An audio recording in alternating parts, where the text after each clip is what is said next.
Hello everyone, स्वागत है आप सभी का आपके अपने यूट्यूब चैनल ब्लेजर्स कॉन्सेप्ट में। फ्रेंड्स, आज जो सेशन लेके आए हैं इसमें हम लोग रेलवे के महत्वपूर्ण जीके जीएस क्वेश्चन कवर करेंगे इस वीडियो में।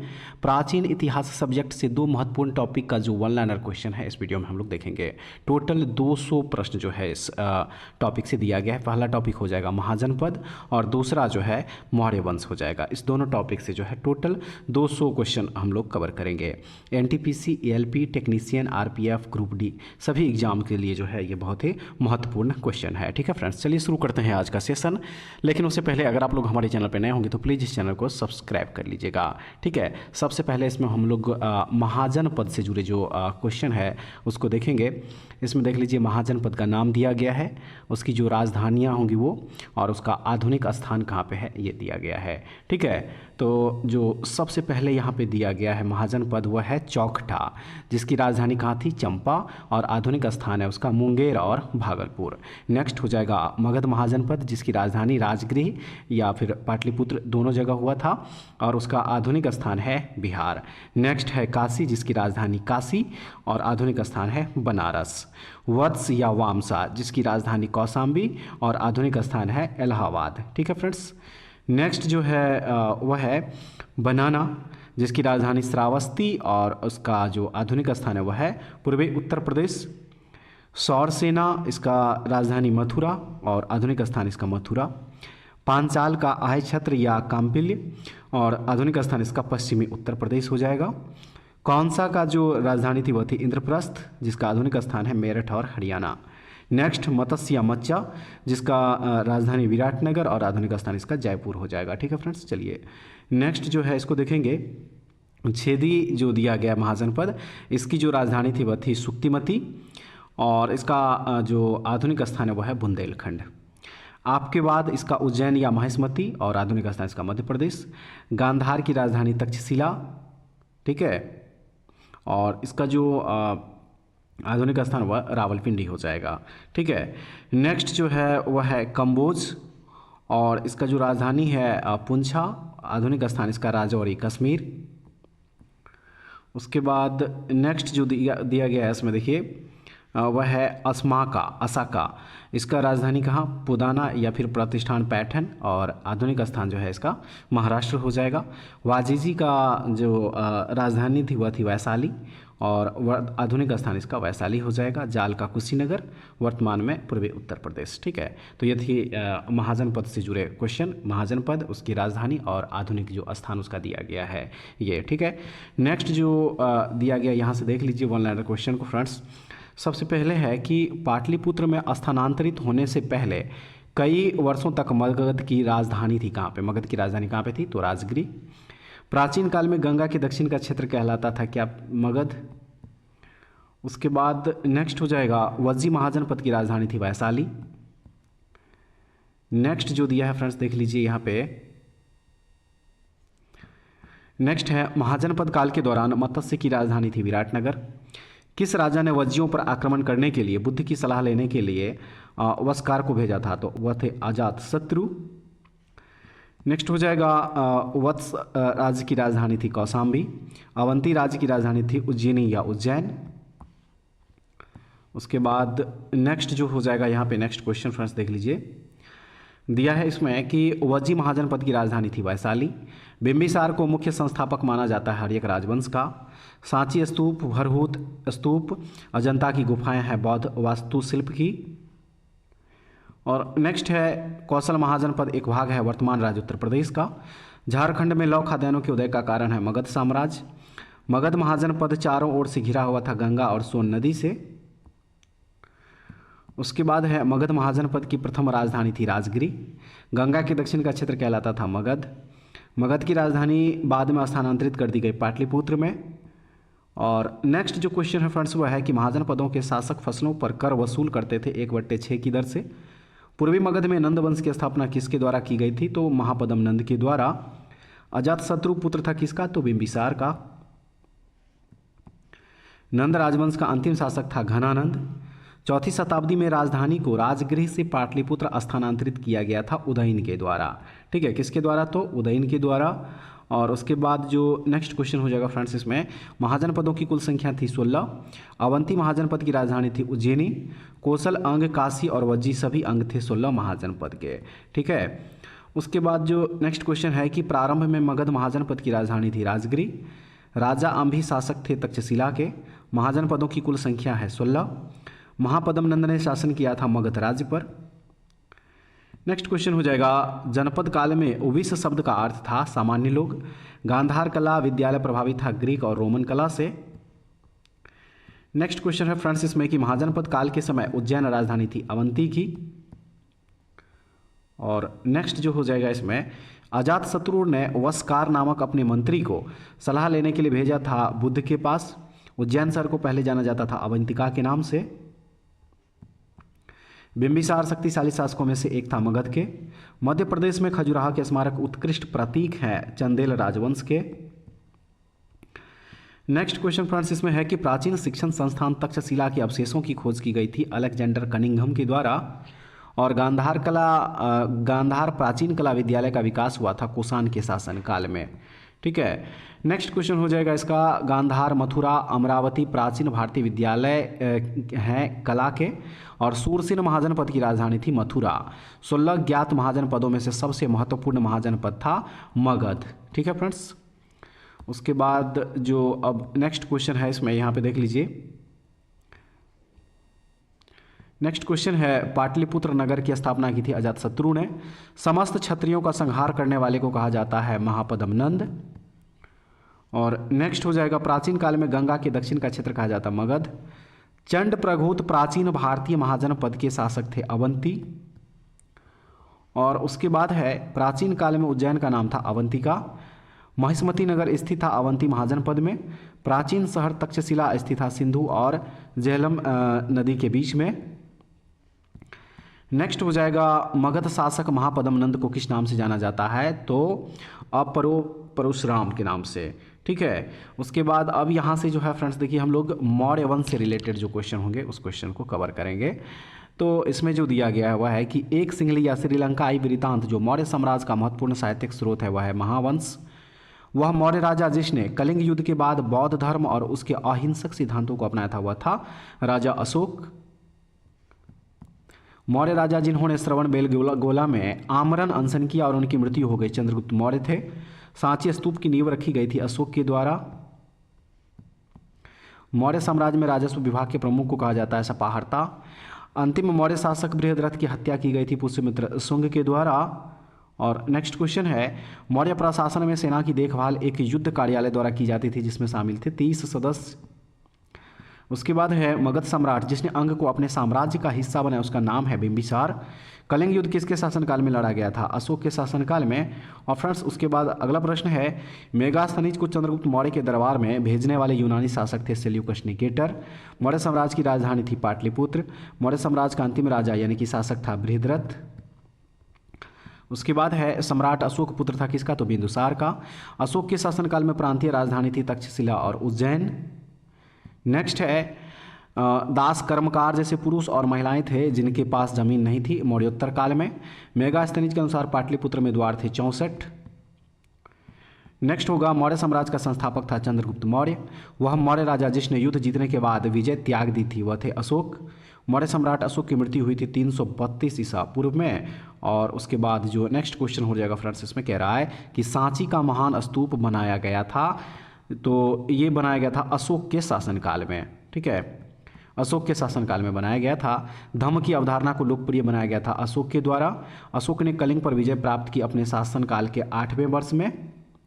और अगला प्रश्न फ्रेंड्स, बौद्ध धर्म के प्रचार प्रसार का प्रणेता मौर्य शासक अशोक। रामपुरवा के अशोक स्तंभ के शीर्ष पर है बैल की प्रतिमा। उसके बाद चलिए जो अगला प्रश्न है देखेंगे इसको। नेक्स्ट क्वेश्चन है कि इसमें पूरे मौर्य मगध शासक दंश है हर्यक वंश, शिशुनाग वंश और नंद वंश। इंडिका पुस्तक लिखी गई थी मेगास्थनीज के द्वारा। और उसके बाद है, मेगास्थनीज के लेखन के अनुसार 64 द्वार और 570 मीनारें हैं पाटलिपुत्र शहर में। मेगास्थनीज के अनुसार मौर्य साम्राज्य की सेना में 6 लाख पैदल सैनिक थे। और अगला प्रश्न है, मेगास्थनीज के अनुसार मौर्य साम्राज्य की सेना में शामिल थी 1,30,000 घुड़सवार सेना। मेगास्थनीज के अनुसार मौर्य साम्राज्य की सेना में शामिल थे 9,000 हाथी। अगला प्रश्न है, अशोक ने अपनी बोध गया बोधि वृक्ष यात्रा और धम्म यात्रा का उल्लेख किया है प्रमुख शिलालेख 8 में। और नेक्स्ट दिया है इसमें कि देवानाम प्रिय और प्रियदर्शी उपाधियां किस राजा द्वारा अपनाई गई थी, तो अशोक के द्वारा। और नेक्स्ट दिया है इसमें कि गुजरात में सुदर्शन झील का निर्माण किसके शासनकाल में हुआ था, तो मौर्यों के शासनकाल में हुआ था ये। ठीक है, कुछ नोट्स दिया गया, इसको भी देख लीजिए। अशोक के लघु शिलालेख बहापुर, बैराट, भ्राभु, सिद्धपुर, ब्रह्मगिरी, निट्टूर, राजुला, मंदागिरी, उडेग, गावीमठ, पालकी गुंडू, जतिंगा रामेश्वर, सिद्धपुर, मास्की। ठीक है, उसके बाद चलिए नेक्स्ट जो है इसमें कह रहा है कि अशोक के शिलालेखों में बौद्ध ग्रंथों का उल्लेख किया गया है भ्राभु भाबरू शिलालेख में। अशोक का उल्लेख प्रियदर्शी के रूप में किया गया है भाबरू शिलालेख में। नेक्स्ट क्वेश्चन हो जाएगा, अशोक ने अपने साम्राज्य को एकजुट रखने का प्रयास किया था धम्म का प्रचार प्रसार करके। बोधगया बिहार में प्रथम महाबोधि मंदिर बनवाया गया था अशोक के द्वारा। नेक्स्ट क्वेश्चन फ्रेंड्स है कि मौर्य साम्राज्य के दौरान किसानों द्वारा दिए जाने वाला कर कहलाता था पिंड कर। बिहार में भयानक अकाल के बाद जैन भिक्षु भद्रबाहु और उनके शिष्य चले गए श्रवण बेलगोला कर्नाटक में। और उसके बाद है, कौटिल्य के अर्थशास्त्र में वर्णित तीर्थों की संख्या है 18। कर निर्धारण एक अधिकारी का कार्य था जिसे कहते थे समाहर्ता। नेक्स्ट हो जाएगा, अशोक ने धम्म के सिद्धांत का प्रचार करने के लिए अपने पुत्र महेंद्र और पुत्री संघमित्रा को भेजा था सीलोन। अशोक ने युद्ध करना त्याग दिया था कलिंग के युद्ध के बाद। ठीक है, कलिंग के युद्ध के बाद जो है ये युद्ध करना त्याग दिए थे। यूनानी राजदूत मेगास्थनीज को दरबार में भेजा गया था चंद्रगुप्त मौर्य के। उसके बाद है, मेगास्थनीज राजदूत था सेल्यूकस प्रथम निकेटर का। और नेक्स्ट हो जाएगा, मौर्य सम्राट चंद्रगुप्त मौर्य ने पराजित किया था सेल्यूकस निकेटर को। नंद वंश को पराजित करने में चंद्रगुप्त मौर्य की सहायता की थी विष्णुगुप्त ने। उसके बाद है, अशोक ने अपने राज्याभिषेक के 8 वर्ष बाद विजय प्राप्त की थी कलिंग पर। भारतीय समाज के 7 वर्गों का उल्लेख किया गया है मेगास्थनीज की पुस्तक इंडिका में। और नेक्स्ट क्वेश्चन हो जाएगा इसमें, मौर्य प्रशासन में घुड़सवार सेना का कमान अधिकारी था अश्वाध्यक्ष। मौर्य स्तंभ शीर्ष सिंह शीर्ष की स्थापना की गई सारनाथ में। और नेक्स्ट क्वेश्चन है, प्रशासनिक एवं सैन्य संगठन का सूक्ष्म वितरण दिया गया था अर्थशास्त्र में। नागार्जुन गुफाएं दान में दी गई थी आजीविकों को। तोसली, उज्जैनी और तक्षशिला प्रांतीय केंद्र थे मगध साम्राज्य के। ठीक है, अगला प्रश्न हो जाएगा, अशोक ने भौतिक अधिग्रहण की नीति को त्याग दिया कलिंग युद्ध के बाद। मौर्य साम्राज्य में प्रमुख राजनीतिक केंद्रों की संख्या थी 5। बिंदुसार को अमित्र घात कहा जाता था यूनानियों के द्वारा। मौर्य साम्राज्य के सबसे दक्षिणी छोर पर स्थित नगर है ब्रह्मगिरी। अशोक के स्तंभों का उद्देश्य था धर्म नीतियों का प्रसार करना। भारत में सबसे पुरानी रॉक कट गुफाएं हैं बराबर और नागार्जुनी गुफाएं। केनसी हुआंग ने महान दीवार के निर्माण का आदेश दिया था लगभग 221 ईसा पूर्व। चीन के सम्राटों ने महान दीवार का निर्माण शुरू किया था लगभग 2400 वर्ष पूर्व। अगला प्रश्न फ्रेंड्स, मौर्य साम्राज्य की नींव रखी गई थी चंद्रगुप्त मौर्य के द्वारा। शुंग वंश की स्थापना की थी पुष्यमित्र के द्वारा। सामाजिक समस्याओं के समाधान के लिए अशोक ने नियुक्त किया था धम्म महामात्र। अशोक के अधिकांश शिलालेख लिखे हुए थे ब्राह्मी लिपि में।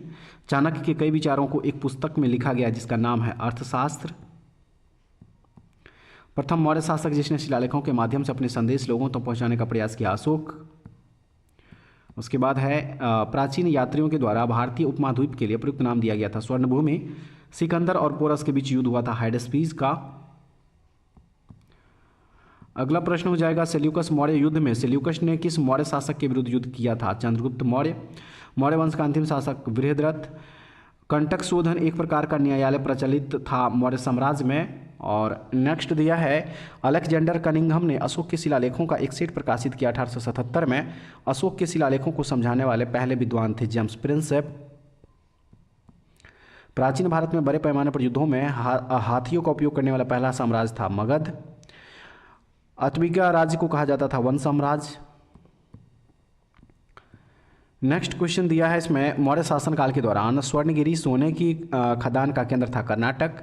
अशोक के अधिकांश शिलालेख थे प्राकृत भाषा में। ठीक है फ्रेंड्स, चलिए नेक्स्ट जो क्वेश्चन है देखेंगे इसको। दिया है इसमें, अशोक के शिलालेख जो उपमहाद्वीप के उत्तर पश्चिम में पाए गए थे उनकी भाषा अरमैक और ग्रीक थी। अशोक के प्रमुख शिलालेखों की संख्या है 14। किस मौर्य सम्राट ने चट्टानों और स्तंभों पर शिलालेख खुदवाए थे? अशोक ने। अर्थशास्त्र का श्रेय दिया जाता है कौटिल्य को। सारनाथ सिंह राजधानी बनी थी बलुआ पत्थर से। और नेक्स्ट हो जाएगा, अशोक के गिरनार शिलालेख स्थित है गुजरात राज्य में। कर्नाटक के रायचूर जिले के मस्की में अशोक के एक लघु शिलालेख स्थल की खोज सी बिडाउन ने की थी 1915 ईस्वी में। मध्य प्रदेश में सम्राट अशोक द्वारा बनवाया गया बौद्ध स्मारक है सांची का स्तूप। मुद्रा राक्षस नाटक लिखा गया है विशाखा दत्त के द्वारा। जेम्स प्रिंसेप ने अशोक के शिलालेखों की व्याख्या की थी 1837 में। प्रसिद्ध बौद्ध संरचना धमेक स्तूप का निर्माण मूल रूप से किया गया था मौर्य वंश के दौरान। और नेक्स्ट क्वेश्चन होगा, मौर्य के शासनकाल के दौरान ऐतिहासिक ग्रैंड ट्रंक रोड को कहा जाता था उत्तरा पथ। मौर्य प्रशासन में विभिन्न विभागों के अधीक्षकों के रूप में अध्यक्षों का उल्लेख किया था कौटिल्य ने। और उसके बाद नेक्स्ट क्वेश्चन हो जाएगा, अशोक के कलिंग विजय का उल्लेख मिलता है 13वें शिलालेख में। ठीक है फ्रेंड्स, चलिए नेक्स्ट जो क्वेश्चन है देख लीजिए इसको। वह शासक जिसने घनानंद को हराकर मौर्य वंश की स्थापना की थी चंद्रगुप्त मौर्य।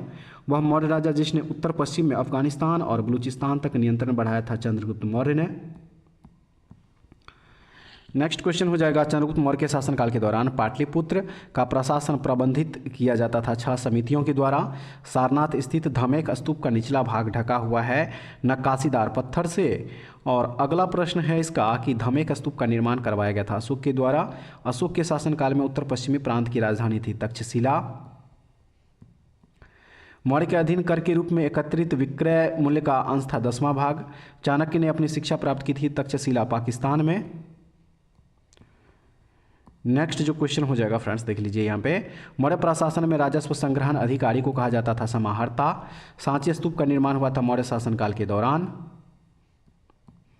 कांधार द्विभाषी शिलालेख 2 भाषाओं में लिखे गए, ग्रीक और अरमैक। पहला अखिल भारतीय साम्राज्य था मौर्य साम्राज्य। 6ठी शताब्दी ईसा पूर्व से पंचमार्क सिक्के बने होते थे चांदी और तांबे के। नेक्स्ट क्वेश्चन है, अशोक पौत्र थे चंद्रगुप्त मौर्य के। चाणक्य गुरु थे सम्राट अशोक के। चाणक्य प्रधानमंत्री थे चंद्रगुप्त मौर्य के शासनकाल में। और नेक्स्ट क्वेश्चन हो जाएगा, सांची के बौद्ध विहार को माना जाता है महान स्तूप के नाम से भी। ठीक है, उसके बाद जो नेक्स्ट क्वेश्चन हो जाएगा यहाँ पे, the grand Tang dynasty record on the western regions पुस्तक लिखी गई थी ह्वेनसांग के द्वारा। अशोक के कांधार शिलालेख की खोज की थी वर्ष 1958 ईस्वी में। और नेक्स्ट जो क्वेश्चन है वह है, मौर्य वंश ने मगध पर शासन किया था नंद वंश के बाद। यात्रावेतन तीर्थ यात्रियों पर लगाया जाने वाला एक कर था मौर्य साम्राज्य में। बृहद्रथ अंतिम मौर्य शासक की हत्या की थी पुष्यमित्र शुंग ने। मौर्य प्रशासन में सीमा शुल्क और चुंगी संग्रहकर्ता को कहा जाता था शुल्काध्यक्ष। प्रसिद्ध बौद्ध सांची स्तूप मूलतः बनवाया गया था अशोक के द्वारा। अशोक साम्राज्य के उत्तर पश्चिमी भाग में उसके शिलालेख लिखे गए थे खरोष्ठी लिपि में। सांची स्तूप स्थित है मध्य प्रदेश में। शिशुपालगढ़ में प्रागैतिहासिक काल की गुफा वास्तुकला है उड़ीसा राज्य में। सिकंदर की मृत्यु के बाद चंद्रगुप्त मौर्य द्वारा पराजित सिकंदर के सेनापति का नाम था सेल्यूकस निकेटर। हेलियोडोरस 2री शताब्दी ईसा पूर्व के दौरान एक राजदूत के रूप में दरबार में आया था भागभद्र के। अगला प्रश्न हो जाएगा, मौर्य वंश के पूर्वी भारत के प्रांत की राजधानी थी तोसाली। सांची स्तूप की खोज 1818 ईस्वी में की गई थी सर हेनरी टेलर के द्वारा। हाथी गुफा में शिलालेख है राजा खारवेल का। मेगास्थनीज के अनुसार चंद्रगुप्त मौर्य के शासनकाल में समाज विभाजित था 7 जातियों में। मौर्य प्रशासन में सीताध्यक्ष प्रभारी अधिकारी था कृषि का। उसके बाद है, यूनानी इतिहासकार मेगास्थनीज ने 4ठी शताब्दी ईसा पूर्व में भारत का दौरा किया था चंद्रगुप्त मौर्य के शासनकाल के दौरान। दरबारी षड्यंत्रों एवं चंद्रगुप्त मौर्य के सत्तारूढ़ से संबंधित संस्कृत कृति है मुद्रा राक्षस। अगला प्रश्न हो जाएगा, सारनाथ में स्थित लायन कैपिटल का संबंध है अशोक से। राष्ट्रीय चिन्ह लिया गया है सारनाथ स्तंभ से। अशोक की राजधानी थी पाटलिपुत्र। यूनानियों को भारत से बाहर निकालने वाला भारतीय शासक था चंद्रगुप्त मौर्य। और उसके बाद नेक्स्ट क्वेश्चन हो जाएगा, चांदी के सिक्कों को रुपया रूप बताया गया अर्थशास्त्र में। पहले भारतीय विचारक जिन्होंने अकाल के प्रभावों का प्रतिकार करने के लिए काम के बदले भोजन कार्यक्रम की बात की थी कौटिल्य ने। टोपरा स्थित अशोक स्तंभ के हिलने का चित्रित वर्णन मिलता है सीरत ए फिरोज शाही में। और नेक्स्ट क्वेश्चन है, मौर्य प्रशासन में सीमांत क्षेत्रों का प्रभारी होता था अंता महामता। मौर्य प्रशासन में महिला कल्याण का प्रभारी था इति झाखा महामता। नेक्स्ट हो जाएगा, मौर्य प्रशासन में धम्म के प्रसार का प्रभारी था धम्म महामत। मौर्य प्रशासन में नगर प्रशासन का प्रभारी था